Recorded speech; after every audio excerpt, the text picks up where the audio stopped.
개구리알과 올챙이와 개구리에 대한 법문이 해줬었어. 잠자리와 잠자리 유충과 잠자리 알에 대한 것. 개구리 알이나 잠자리 알이나 알 속에 있어서는 그 물 속에 있을 때 누가 제왕인지 몰라.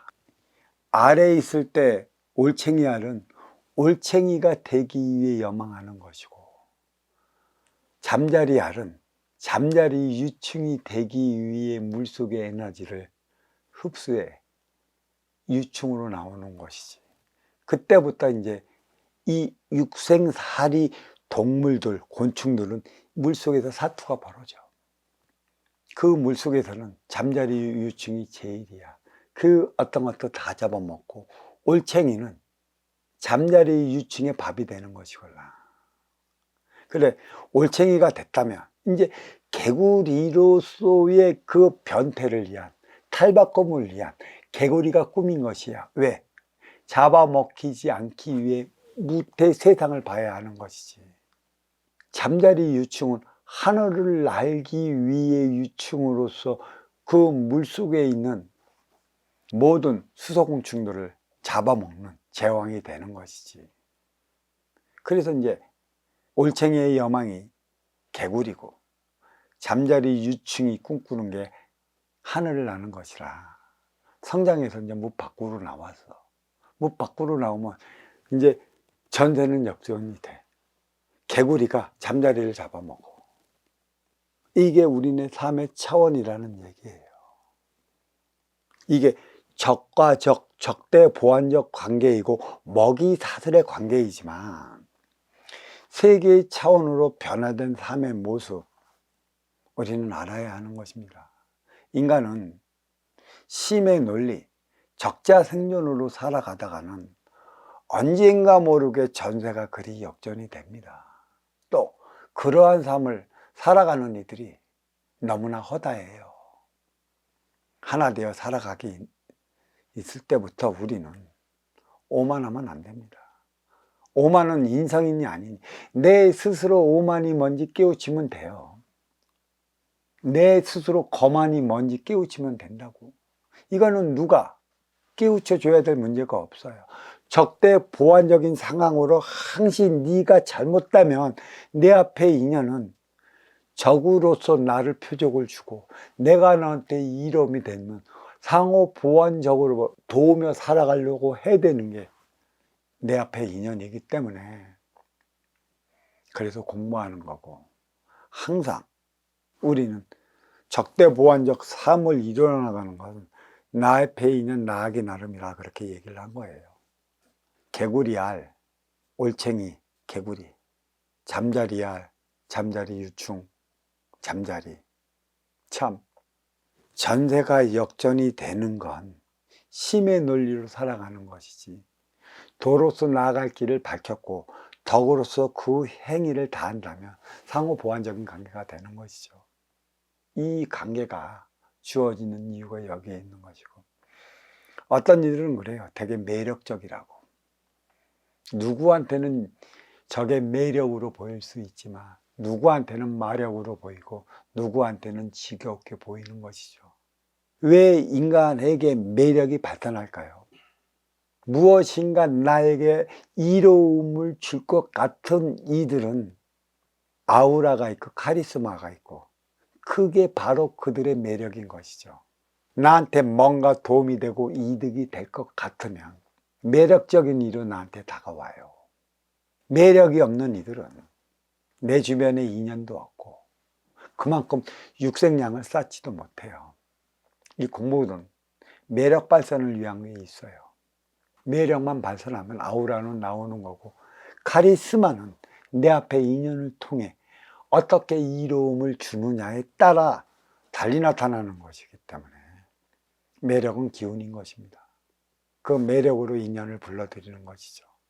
인연을 불러들일 때 얼마만큼의 이로움을 더 주느냐, 이 매력은 태양도 같이 크게 번질 것입니다. 초등학교, 중학교, 고등학교 때까지 의무교육이라고 그러잖아. 의무교육이라도 지식을 배워. 그러면 의무교육을 벗어나는 대학교에서는 지혜를 배우는데 여전히 지식에 국한돼. 그래서 자기의 지식을 뽐내기 위한 논문을 쓰잖아. 그 논문이 지식이고 일대 36년에 막혀 있어. 부분을 보니까 이 지혜의 발산을 할 수 있는 그런 학교가 필요한 것이고, 앞으로 여기서 공부하는 이 도반님들 중에 진짜 성충이 되면 나가서 진짜 운용의 주체로서의 누에시를 뽑아낼 수 있는 가르침을 다 하는 지도자로서의 삶을 살아가는 이도 있을 것이고, 내가 지금 행하는 내 자리에서 좀 더 이로운 운용의 주체로서 인해 아쉬워 찾아오는 활동의 주체, 자기 부하 직원이 진정 자기의 자리에 앉아 자기의 일을 다할 수 있도록 밀어주는 그런 직장 상사가 될 것이에요.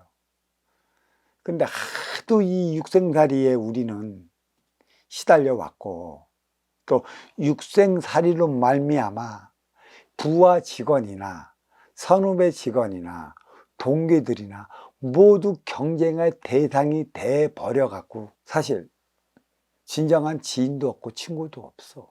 이 불편한 현실, 불공정한 세상은 이러한 경쟁의식으로 말미암아 만들어 버렸어요. 특히 혈연지연 학연이 있기는 하겠지만 진정한 운용의 주체는 자기 부하 직원, 이미 니는 물속에 그 아래서 깨어난 올챙이든지 잠자리일 수가 있어요. 이들을 키워내서 무트로 나가 육지에서 생활할 수 있게끔 만들어줘야 되는 게 직장 상사인 것이고, 하늘을 나는 잠자리로서 그 삶을 살아갈 수 있게 만들어 놓은 게 직장 상사인 것이지, 그 행위를 다 해보라 이거야. 경쟁 상대로 잡지 말고 니를 죽여야 내가 산다라는 이 잘못된 이 각에서 깨어나라 이거야. 근데 우리는 그 각에 묻혀 있어서 조금도 내 삶을 살아가지 못하니 험악해지지. 그래서 이기적이 되는 것이고 나밖에 모르는 삶을 살아가는 것이 아니겠어. 직장 장사는 부하 직원을 위한 삶을 살고, 그 부하 직원이 그 일을 다 할 수 있는 여건을 만들어주는 게 진정한 운용의 주체라는 것이지. 이걸 하지 못하기 때문에 너는 좌천당하고 너는 명퇴하는 것이고 어쩔 수 없이 너는 사퇴를 내야 되는 거야. 이롭지 않으니까. 회사의 CEO가 먼저 알아봐. 먼저 주고 후회 받는 선순환의 시스템. 경영을 만들지 마. 운용의 주체가 하는 만큼은 활동의 주체가 다 따라. 이 시스템 구축이 돼야 돼. 이게 333의 법칙인 것이지. 이 CEO는 직접적으로 말단 직원을 안 만나. 그 밑에 있는 이사직을 통해 갖고 말단을 하게 하는 것이지. 결국은 이 회사의 이념이라든가 CEO의 가치가 나중에는 말단 직원이 갖고 가면서 인해서 자기의 철학적 가치가 쓰는 거죠. 이런 회사가 없어. 그래, 회사 가면 왕따 문화가 있는 것이고 상사로 인해 온갖 고초 겪으면서 회사를 그만두니 마느니 그런 소리를 해야 되는 건데, 만약에 그런 회사에 그런 상사가 있다면 과감히 뿌리치고 나와. 배울 거 하나도 없어. 자, 감사합니다.